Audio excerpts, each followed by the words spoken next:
All right, guys, welcome back to another podcast, Finding Fierce, here at With You With Me. Today we're going to be talking about all things university students, the struggles they go through and what sort of mentors they have to reach out to and talk about. I got with me today Maya and Katherine, two really great people to have a chat with. Maya, you've just finished a double degree. Yes. Correct. And Katherine's along with us here to offer some advice, talk about your experiences and be a bit of a mentor today. We'll start with you, Katherine. Tell us about your background. What have you done? Okay, in one word or no? Just very broadly. I was a double major as well. Studied biology and history 30 years ago. But grew up as an Army brat and in Cold War Berlin and all over the U.S. But then came here pretty spot on 30 years ago and did strategy.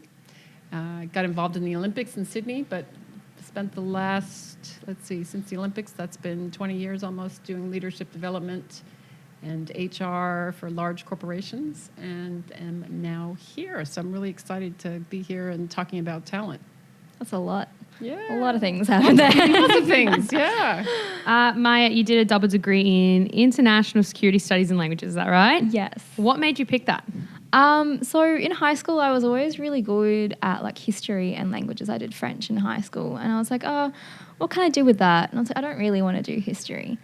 And I think throughout the last year of like high school, I knew what I didn't want to do. Mm-hmm. I was very adamant. I didn't want to do law. I didn't want to do med. I didn't want to do accountancy. I just didn't want to do any of those things.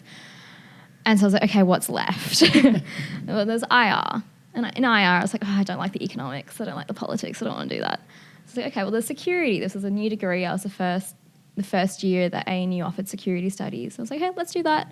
And then just tack on languages as well. Why not? Give it a go. I'm really glad I chose it. It was really interesting. It's interesting you actually bring that up about, you knew what you didn't want to do, right? Because I think the battle with some of these guys is they look at what their parents did, they feel those pressures, and they go into those degrees not actually having an interest in it. They just think it's an easy route. So we find the big percentage of, let's just say law as an example, I think it's higher than 50% of students don't actually use that degree, or they end up doing something completely different. So it's interesting you bring that point up that you actually knew what you wanted to do. I knew what I didn't want to do. Yeah. So like also coming in from like an Indian background, there's lots of pressure to be a doctor, to be a lawyer. And I was like, no, please no. And both my parents are accountants, and my mum did not like her degree either. So she was like, you know what? Don't do any of those things if you don't want to do it. So yeah, I think it is a good starting point. It is a good starting point if you know what you don't want to do, and then you can work it out from there. Mm-hmm. And Katherine, you've offered a lot of feedback. You've done some lectures and stuff. Is that something you come across commonly? A lot of people in a degree they're not actually enjoying, they didn't really look into it? Yeah, I think the pressure, especially in Australia, to go right from age 17 or 18 into a specialization is immense. And I find the vast majority of people don't end up in where they started. So it's not surprising that I love the way you did, the process of elimination is not a bad way to go. Yeah, and is that, what sort of advice would you give those guys that are in high school right now and they're thinking, I need to do a degree in something, I want to go to university, but I have no idea what I want to do? What would you sort of suggest them do? I think talk to people in the market. Talk to people. Go and find mentors. Go and find people that are doing interesting things and ask them what they studied. An example that we did is we got a bunch of people, when I was HR director of Commonwealth Bank, we got the high school students in, and we had a debate between the deans of the various business schools and some of the executives. And we asked the executives, what would you study if you had to do it all over again? They had all studied economics and commerce and business, and they all of them, each two of them said very different things. And it was a huge range, but it wasn't economics and commerce. I think also with the fact that it's so easy to change a degree. Yep. You can try it out. There's I don't know the statistics, but there's loads of people who change their degree after the first year. So, sure, try out commerce. If you don't like it, that's fine. Change your degree. Just test the waters, see what you want to do. I think that's probably the advice I'd give. Speaking about mentors, did you have one? Was there someone that helped you through your course? Is there someone in industry working in the role you want to do that you reached out to? I think in high school, when I was trying to figure out, there's all that pressure to figure out your life, I definitely talked to all of my teachers and the teachers that you really liked to be like, what should I do? And obviously they can't decide your life for you, but it's good to have advice. And then at uni, I think the same thing. I would draw upon all my tutors and all my lecturers and just, if you can build a good relationship with them, they can be your mentors. Like, you don't have to have a specific mentor for any one thing. Mentors can come from wherever, and you can have different mentors for different things. So I'd say I had a lot of mentors. Okay. And now, you finished your degree, you were doing an internship in a job. Let's talk a little bit about that, because I know we just had a chat. Not exactly what you want to do, learning a lot of skills from it, but let's talk about, the struggles of going into a job and now trying to find something in that degree. I think, and Katherine and I were talking about this earlier, underemployment is a really big problem. So I'm working in marketing and events, and I'm a communications assistant.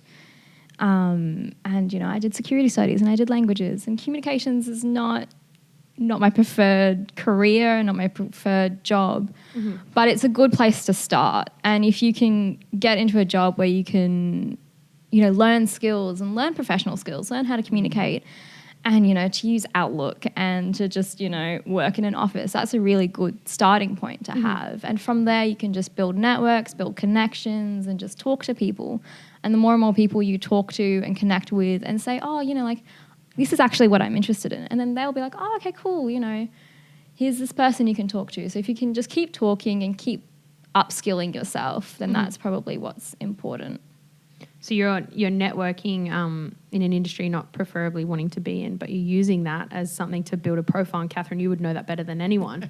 Different roles lead to, connections, and that's how you meet these people, right? Yeah, spot on. I'm delighted to hear that. Not a lot of people your age and not a lot of people my age know that secret. So if you know it, you've got the secret sauce. Sometimes just jumping into a job, being employed, and meeting people is that Australia is 1 degree of separation at the most. And you get jobs to the people you know. People think it's through Seek. It's not through Seek, at least not the jobs that you want. And it's reaching out to people and being phenomenally interested in their career.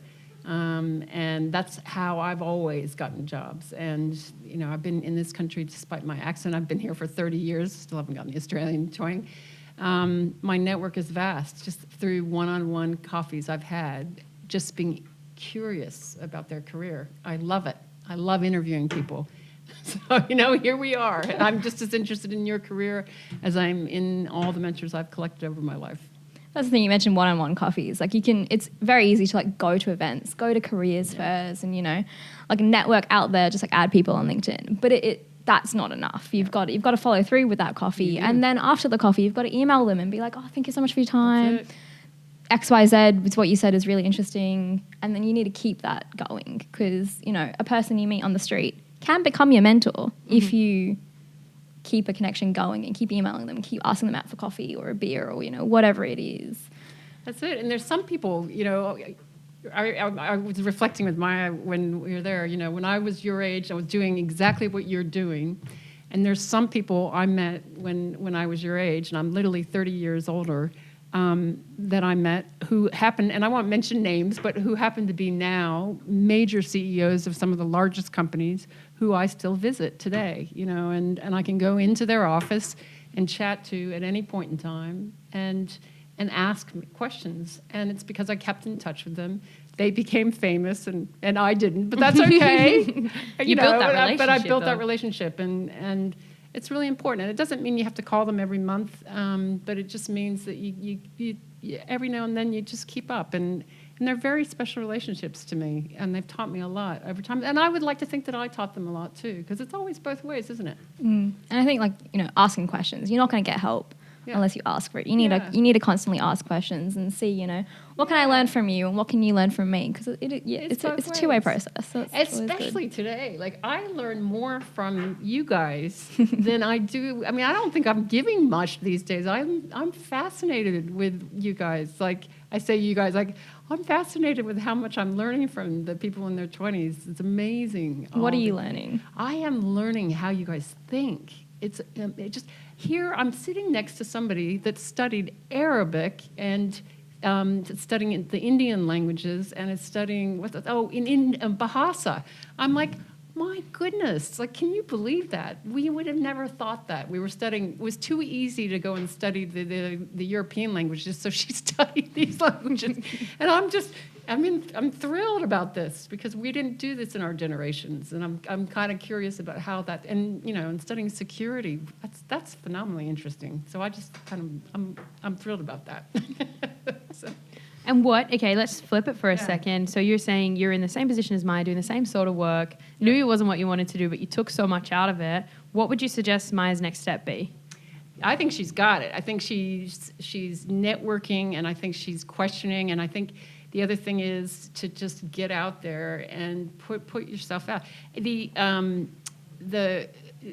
don't think Maya. I think it's a matter of patience and really understanding and targeting a few people that are already in the job. Seeing a few senior people, using that network and saying, okay, well, who else can I meet? And being absolutely curious about their career, because it'll drop. There's no way somebody can turn you away. No way. I've had so many rejection letters, let me tell you. That's in and of itself a problem. They wouldn't have met you in person. Tell me they didn't meet you in person. They would have met you on paper. Yeah. Was that right? I've had a few interviews. Interviews are hard. Okay. But how do you suggest I go about dealing with rejection? Yeah. In finding a job? Yeah. The rejections are interesting, but I bet you they didn't meet you in person. I think it's going through the networks, and I think you're going to find a job that didn't exist, and somebody is going to hire. Let me tell you a story about my niece, and I'll have to send this to her. Austrade, that's a good one. Austrade, I just thought about that. I was sitting next to somebody that was a very senior person at Austrade, and I was having dinner with him, and I said to him, and my niece was studying Chinese and law at UTS. And I said, do you guys ever hire just, recent graduates? And he goes, we don't. And I said, you should, because they're amazing. And my niece is studying Chinese or Mandarin and law. And I said, you should create jobs for them, because they're amazing. They're amazing thinkers. And he said, you're right. We should. Why don't you have your niece come and meet me? And I said, okay. And so I got my niece all prepared and stuff like that. And they created a job for her. And she went from strength to strength. And now she's head of the China desk at 27, the youngest manager. She moved over to New South Wales Trade. And it's about creating jobs. And you are a perfect person. Like, I can imagine somebody just creating a job that never existed. We just have to find the right people. So that's the kind of thing that we got to do with this, because who has a security degree that speaks those 3 languages? That's phenomenal. We can just go to Austrade next, and I know the people that run Austrade. That's a classic. Clanger, that's amazing. You are the modern graduate, so we got to think about this. We got to be creative about it, and the jobs of tomorrow are going to be created with people like you in mind. I think that's actually something that gave me a lot of comfort at uni. It was that most of the jobs haven't been created yet. No. The future of work is changing so much that by the time you come out of 4 years, 5 years, however long you spend at uni these days, there's going to be new jobs, and there'll be jobs that that don't exist anymore, of course, but there's so many that do, and so you're right. There's jobs that don't exist yet that you can easily do, and you'll eventually find the perfect one. And you got to meet the people like you. Have to meet the people that are in the senior ranks, because the rejections, my guess, are coming from the junior HR directors who don't know and are hiring to a specific spec, and you don't meet the specification, and they aren't thinking creatively, because when the higher up person, for example, the one that created the job for my niece, they go, whoa, wait a minute, this person is cut from a different cloth. We just need to get her in. I don't care how we get her in, just get her in. That's the type of company that's going to be the winners of the 21st century. When we're not hiring to a CV, or we're not hiring we just see talent, and it's talent, just boom. And that's the companies that are going to be winning in the 21st century. That's why I joined this company with me, because we're not interested in the CV, we're interested in potential. And those are the companies that are going to win. But we need to figure out how to get you in front of those talent, and that's what we're fundamentally interested in. That's the hard part, right? And It's hard. I speak to, we'll just take it back to the veterans for a second. I speak to them on a daily, right? Yeah. And they're constantly asking the question, how do I find work? How do I find jobs? We can help as many as we can, but we don't have all the jobs for these people, right? So use the social networks. We live in a world now where everything's on socials. Yep. So LinkedIn is a perfect example. You know, make the connects. Look at the companies that have the roles that you want to do, right? Connect with them and start talking to the HR. Send them a message. Get your name out there that way, because it's right. And you're right 100%. People read a CV and they don't know who you are as a person. You can come in here and we can have a really great conversation. And already I'm like, wow, this chick's great, right? But if they're reading that on a CV, they don't know that. And I don't even know, not only is the CV not going to work, I don't even think the company knows that even has the role. Like, I'm even thinking that we're going to go away from roles, and I've been lecturing on this a bit. I think the company is going to see the talent, and it's going to create the role. So I think it's going to need, and I talk about this, like, the chief talent officer, and I'm going even away from HR. The really good talent officers are going to be able to create organizations. And we're going to have to find the right company that sort of says, security, Bahasa, Hindi, and Arabic. You know, what can we do with that? What is that? You know, they're going to go, oh, I know it. We need something like that. You know, there's something in that. That's a very unique talent mix, and it signifies a mind that is this. But that's the kind of talent that we need in Australia, because it's unique. That is a unique talent mix. You know, like we got to do something with that. So, but you also need someone to like help you figure that out for yourself. You know, like help you figure out what your uniqueness is. And I think that's back to where mentors come from. Like someone who is, you know, been in the industry for however many years can be like, okay, no, you know what? This is what they want from you, and this is what you can bring to the table. Because as a student, you don't know that. That's right. So I think that's where, you know, you can really draw upon mentors to help you figure out what makes you unique and what makes you special. That's it. Yeah. I think this is a whole other topic, right? Is talking about these roles, and I think you're right. Yeah. We pull the talent, we bring them in, and see how they can best utilize in your company. Yeah. It's not about a specific role. Yeah. But I wanted to touch on Maya. You brought up future of work. Now this is a big one thrown around in our company, especially with what we're visioning and where we want to go. Is this something that you considered when picking your degree? Did you think to yourself, in 10 years' time, will this degree be relevant? Is there going to be jobs in this? Is that something you actually sat down and thought about?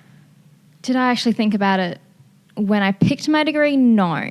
But going through my degree, yes. I think now I've questioned whether I should do a master's. And I've said no to doing a master's because I don't think that that's going to be helpful for me in terms of security and international affairs. Like, the world is changing, and, you know, after doing 2 years of a master's, it might not be relevant anymore. So I definitely thought about it in that sense. But I think having a degree that is a humanities degree, you're not really getting hard skills, which is, it's difficult. I don't know. What I found is that just get a degree and then jump in feet first and go for it, because the future of work, it's changing so much, and you can have those base understandings of how to learn. I think that's what's important. You need to learn how to learn, and then from that you can do anything. Yeah, absolutely. I'm right with you. It's interesting to see the degrees getting completely disrupted. I was over in the U.S. A couple of weeks ago, and those degrees are getting there's so many people moving away from them and doing non-degreed education, and the companies in non-degreed education are exploding. So I imagine it's going to come here pretty soon. So it's that decision for you not to do a master's is fascinating to me. Yeah, because I was thinking about doing a master's in like cybersecurity. Yeah. And I was like, oh, but you know, that's going to change. Is that going to be relevant? After however long it takes to do that, or to do an IT degree, you know. Well, you should come and do the cybersecurity thing with us. Really should, shouldn't I? We are keeping it updated all the time. Yeah, but I was actually going to touch on that. You came to the Re-Educate event where we were really promoting these future of work careers, right? So interesting you say that. Cybersecurity, it's a huge future work career, right? So what brought you along to that event? How did you hear about it, and what made you want to come along to that? I heard about it because of the Project Sierra thing that you were doing. I didn't get into that, but that was fine. And then, because I was on the mailing list, so then I came to the Re-Educate event. I was like, oh, this sounds cool.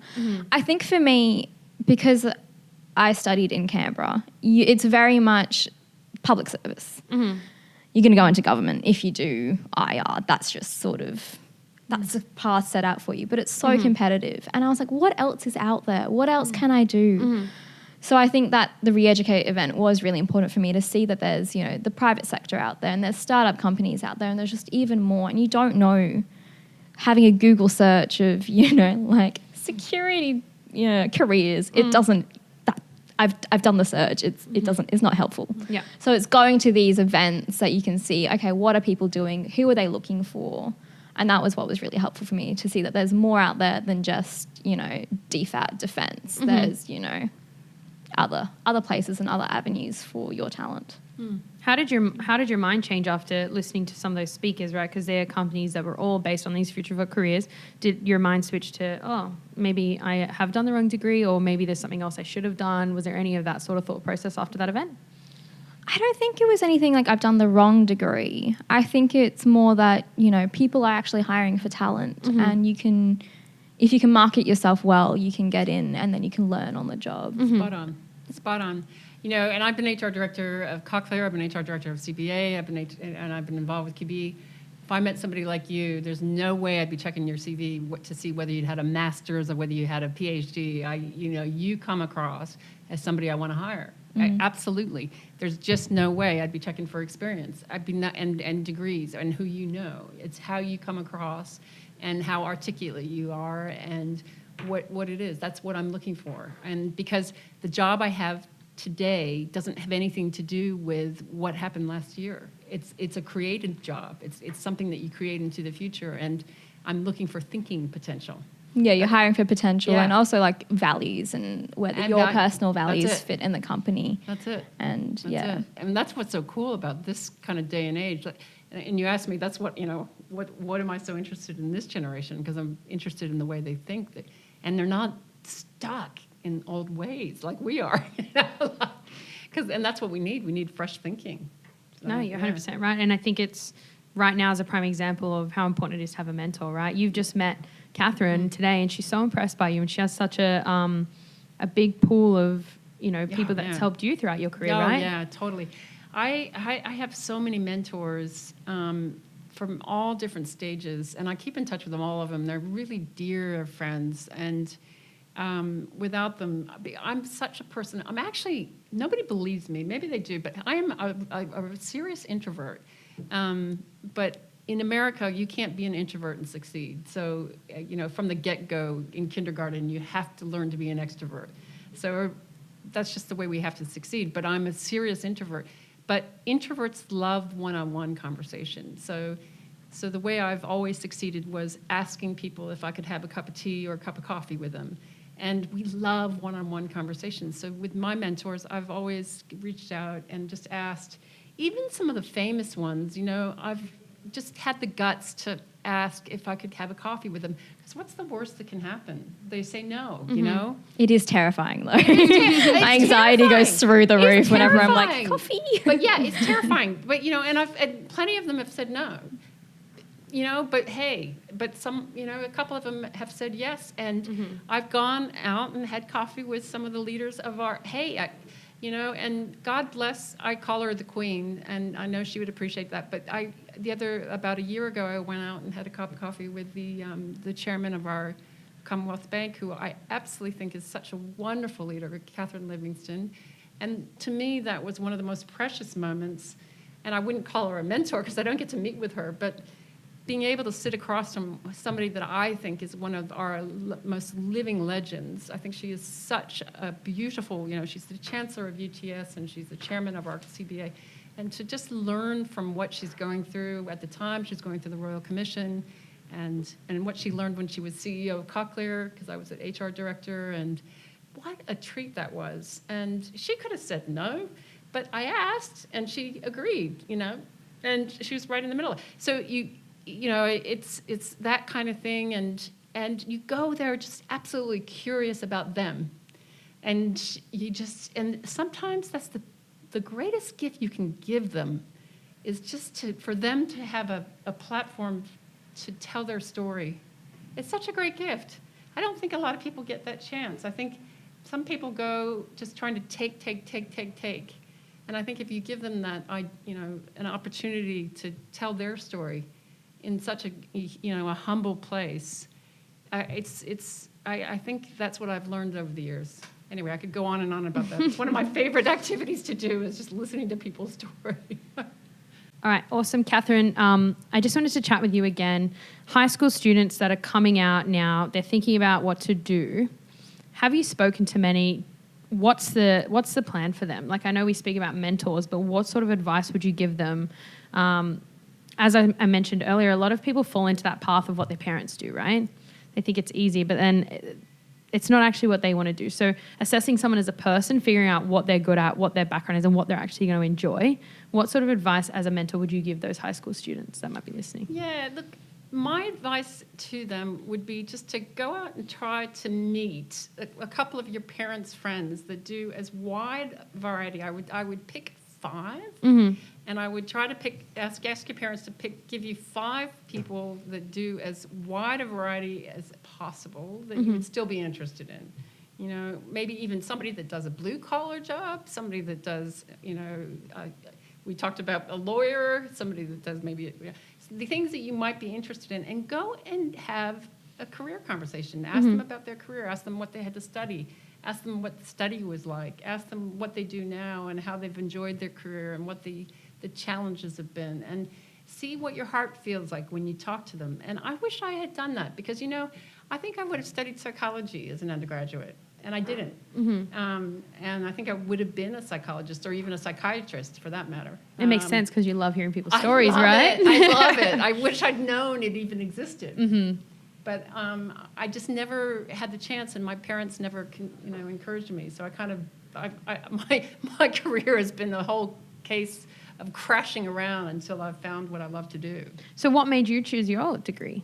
My degree, well, because I thought I was going to go I didn't even know what I was going to do. I crashed around. I kind of enjoyed sciences because I just loved mathematics going into it. But then I enjoyed history, so it was a major. Just whatever I enjoyed, I did, and then I happened to I thought maybe pre-med, and then I was pre-law, and then I did this and this, and it was just a major. It was whatever the last thing I enjoyed. It had no logic whatsoever. I am a case and study of whatever the thing was at the time it happened. There was no planning whatsoever. It was total random walk. I wanted to just quickly tap into your father was an army officer. You would have traveled a lot as a child, right? Yeah. So how did that go moving around so much? You would have been in and out of schools. You would have been changing what you wanted to do. A different one every year. Yeah. Yep. What was that like? Crazy. And it probably didn't have it probably had a lot to do with the fact that I didn't know how to plan. I just was in a different school every year until year 10. Year 10. I was in a different school every year from kindergarten to year 10. Oh, that was exhausting. So why plan? So it was exhausting, and I think it allowed me, when I finally got to Australia, to say, okay, I'm not moving anymore. Why move when you get to Sydney? It's like paradise. Why wouldn't you want to live in Sydney? Why wouldn't you? Like, this is unbelievable. And I'm never going to move ever again. Yeah. And Maya, from now, just after this conversation today, having a chat with Katherine, what's your plan? What are you taking out of today? What do you think your next steps are going to be? Wow. I think this whole thing has been really great. So thank you for all your advice, Katherine. I think I'm probably going to just, get back on that job search, keep going for it. But also I'm actually going to go and get some coffee with some of the people who I need to get coffee with. And just touch base again with all of my mentors from the past and to see what else they think they might have in store for me. I think that's going to be I've got a few. I've thought of a few in Austrade, and even if you don't end up in Austrade, I've got a few that you should meet, for sure. Thank you. Yeah, they should meet you, and they'll be connected, and they'd be impressed. So, I think that's going to be my first step. Just asking some more people out for coffee and getting some more advice, because it's nice to have that positivity and have someone believe in you, because a lot of the time you don't have that yourself after getting, you know, so many rejection letters on like all of this sort of stuff. It's hard. Yeah. It's hard on your mental health and your mental well-being. And and Maya, what I would say to you is, I reckon those, you tell me, but I reckon those rejection letters usually come because you've applied through the letter. Yeah. So my advice to people is, try not, as hard as you can, even though it's tempting, because I remember when I first came to Australia and I wanted to stay after my Rotary, I came through a Rotary exchange, I wanted to stay, so I had to apply to jobs. And I did the old write the letter and apply to the job thing as a recent graduate, and I got 49 rejection letters back. And I got one, thank goodness, acceptance back from the company that ended up hiring me. Thank goodness, because otherwise I wouldn't be here. My advice to people out there is, find people you know to get you in by who you know, because that's really the major way, even at 21, because it's so hard to get a job through paper. It really is. It really is. It really is. You whatever you can, use your network, and it's 99.9% easier, really. And so even at 21, Seek seems easy because you just whip off that resume and send it away. But you'll find the job you like. You'll even create a job from people that did what I explained. And it's always been, I've always created jobs for myself that way. And it's been just awesome. I don't think I've ever found a job through an ad, ever. So, and that's always the way. Oh, there you go. Because most jobs are not through the ad unless it's a job you probably don't want.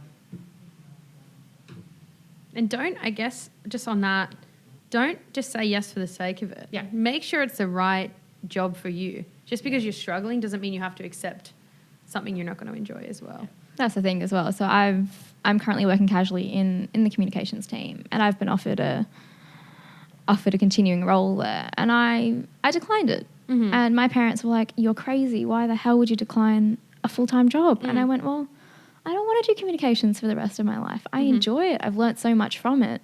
That's not what I want to do." Mm-hmm. So I think, and that also takes guts to say no. It does. And to, just to keep going and, And that's the thing, right, is these students, they're in that exact same path as you, right? Yeah. And they're in a job, they get offered this full-time role. All of a sudden, the degree they've studied for 4 years, they're not utilising, they're not using. And I think that's where the issue is here, right, is just knowing where to go, who to talk to, where can you find this work, and something really to have a think about before you pick your degree. And even also, like, I'm working at a cafe as well, and there was this one guy at the cafe who was working on submarines in Southeast Asia, and he was just sitting there doing his work at the cafe. And he came back, and I was like, "Oh, you seem like, how'd you go? What's happening?" He's like, "Oh, I've got this report to do." And I'm like, "Oh, just have a chat with him." Then I found out, he was working in defence, Southeast Asia Maritime. I was like, "Okay, this sounds really cool." I was like, "Can I have your email address?" And he went, "Look, I'm on parental leave at the moment, but sure, here you go." And I was like, "Perfect." So then I emailed him after a couple of months. I was like, "Okay, deal with your baby. That's fine. That's more important than my career." But I emailed him later, and he was like, "You know what? Here is a whole bunch of things that you can look at. Some of them I already heard of before, but that's fine. And the majority of them I hadn't heard of." So even people, so many people are out there baristering, waitressing, being bartenders. Talk to the people you're serving. That's see what they're doing, because you meet so many different people that way. So true. Yeah. So That's so true. another thing. That is so true. That is such good advice. I've met so many random people that have ended up being critical to my career. And they come up in the weirdest places. So, I have a rule called the Nelson Mandela rule, which is anyone can be as interesting as Nelson Mandela. And you treat everybody with the utmost respect, because they're gold. People are gold. They really are. There's so many gifts. People come bearing gifts all the time. So all the time. They really are. You just have to ask. I think that's the key takeaway from this. Just Isn't ask. that amazing? Just ask question. I know. It's just exquisite. Yeah. And Maya, just anyone sort of listening that might have some questions for you, you're happy to reach out to them and have a chat, offer some definitely. advice through their degrees. and you can go away now. You have Katherine to chat with. Yeah. Reach out to some other mentors. You know what your sort of next steps are to do. And Katherine, just from you, any last bit of advice for those students that are sort of in this position at the moment, not knowing where they want to go? Just take a deep breath and just reach out to people. I mean, that's the way it works. It's The worst that can happen is they say no. They say that's That's worst. the worst that can happen. And it's funny. It's just like dating. It's the same thing. You're never going to find a date if you don't ask. Just shoot your shot and go for it. Yeah. All right, guys, we might wrap it up there. Thank you so much for joining me today. I actually found this very interesting. Maya, it was great. Thank you for coming down. I know you're all the way in Canberra.